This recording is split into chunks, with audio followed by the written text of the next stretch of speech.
বিশ্ব ইতিহাসৰ পৃষ্ঠা লুটিয়াই চালে ৮ জুলাই অৰ্থাৎ আজিৰ দিনটো কেইবাটাও দিশৰ পৰা গুৰুত্ব নিৰ্ণয় কৰিব পৰা যায়।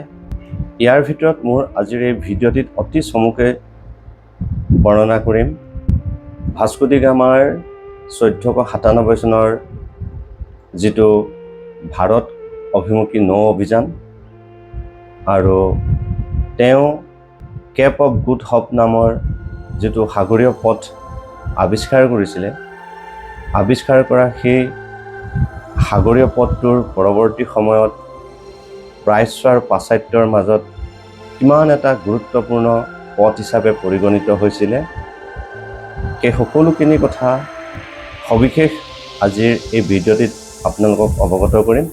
কিন্তু আপোনালোকে মোৰ এই ভিডিঅ'টি স্কিপ নকৰি প্ৰথমৰ পৰা শেষলৈকে ভালকৈ চালে সকলো কথা পৰিষ্কাৰকৈ বুজি পাব।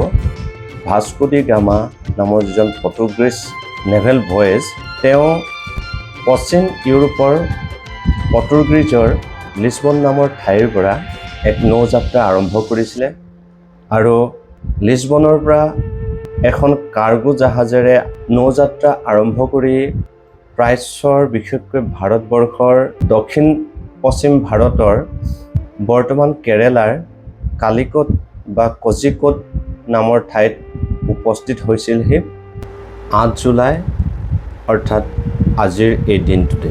ভাস্কো ডি গামা যিটো সাগৰীয় পথ আৱিষ্কাৰ কৰিছিলে, সেই পথটোৰ নাম আছিলে কেপ অফ গুড হপ, অসমীয়াত আমাৰ উত্তৰমুখা অন্তৰীপ বুলি কোৱা হয়। এই জলপথে ইউৰোপৰ ইতিহাসৰ বাবে এক সাংঘাতিক জাগৰণ সৃষ্টি হৈছিলে। ভাস্কো ডি গামাই আৱিষ্কাৰ কৰা এই কেপ অফ গুড হপ নামৰ যিটো জলপথ আছিলে, সেই পথক অনুকৰণ কৰি পৰৱৰ্তী সময়ত ইউৰোপৰ অন্যান্য শক্তিবিলাক যেনে ডাচ্ছসকল, ওলন্দাজসকল, ফৰাচীসকল, ব্ৰিটিছসকল ভাৰতলৈ আহি ভাৰতত বেপাৰ বাণিজ্যৰ সাম্ৰাজ্য গঢ়ি তুলিবলৈ উৎসাহিত হৈছিল। গতিকে সেইজন পৰ্তুগীজ ব্যক্তি, যিজন ব্যক্তিয়ে পোনপ্ৰথমে ভাৰতলৈ আহিছিল আৰু ভাৰতলৈ আহি ভাৰতত তেওঁ বাণিজ্যিক সাম্ৰাজ্যৰ ভেটি প্ৰতিষ্ঠা কৰাৰ লগতে ভাৰতীয় লোকসকলৰ মাজত খ্ৰীষ্টিয়ান ধৰ্ম প্ৰচাৰ প্ৰসাৰৰ বাবে এক প্ৰচেষ্টা হাতত লৈছিলে। এই প্ৰচেষ্টাই কেতিয়াবা অতি নিৰ্মম আৰু অমানৱীয় ৰূপো ধাৰণ কৰিছিল। তদুপৰি এই পৰ্তুগীজ নাবিক ভাস্কো ডি গামা দক্ষিণ ভাৰতৰ পৰৱৰ্তী সময়ত কালিকটৰ উপৰিও বিভিন্ন ঠাইত বাণিজ্যিক কেন্দ্ৰবিলাক গঢ়ি তুলিছিলে আৰু সেই সময়ত ভাৰতীয়সকলৰ ওপৰত ধৰ্মৰ নামতেই হওক, বেপাৰৰ নামতেই হওক, তাতে বিভিন্ন ধৰণৰ নিৰ্যাতন আৰম্ভ কৰিছিল।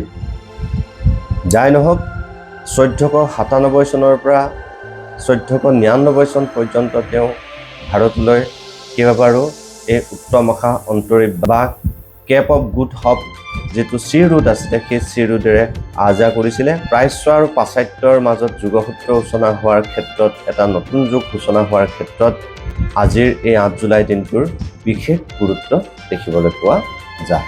পৰ্তুগীজৰ এই নাবিকজনৰ যত্ন সম্পৰ্কে সবিশেষ জানিবলৈ তথ্য পোৱা নাযায়, কিন্তু তেওঁৰ মৃত্যু হৈছিল 1524 চনৰ 24 ডিচেম্বৰত। আৰু ভাস্কো ডি গামাই যে ভাৰতলৈ আহিছিল, ই এটা ইতিহাসৰ বাবে এক নতুন অধ্যায় সূচনা। ভাস্কো ডি গামাই কেটেৰিনা ডি আটাডি নামৰ এগৰাকী সুন্দৰী ভদ্ৰ মহিলাক আনুমানিক 1500 খ্ৰীষ্টাব্দত বিয়া কৰাইছিল আৰু বিয়াৰ পাছত দুয়োজনৰ বৈবাহিক জীৱনলৈ 6টিকৈ সন্তানৰ আগমন ঘটিছিলে আৰু এই সন্তানকেইটিৰ নাম আছিল Cristovao da Gama, Estevao da Gama, Francisco da Gama, Pedro de Silva da Gama, Isabel da Ataide Gama. Isabel আছিল একমাত্ৰ কন্যা সন্তান। ভাস্কো ডি গামাই ইউৰোপৰ পৰা পৰ্তুগীজৰ পৰা ভাৰতলৈ আহ যাহ কৰি থকাৰ সময়খিনিত তেওঁ বিভিন্ন ধৰণৰ অভিজ্ঞতাৰে পৰিপুষ্ট হৈ পৰিছিল আৰু সেয়ে তেওঁ এখন গ্ৰন্থ ৰচনা কৰিছিলে। গ্ৰন্থখনৰ নাম আছিলে এম নমে ডি ডিউচ। গ্ৰন্থখন ইংৰাজীত the journal of the first voyage of Vasco da Gama to India 1497 to 1499।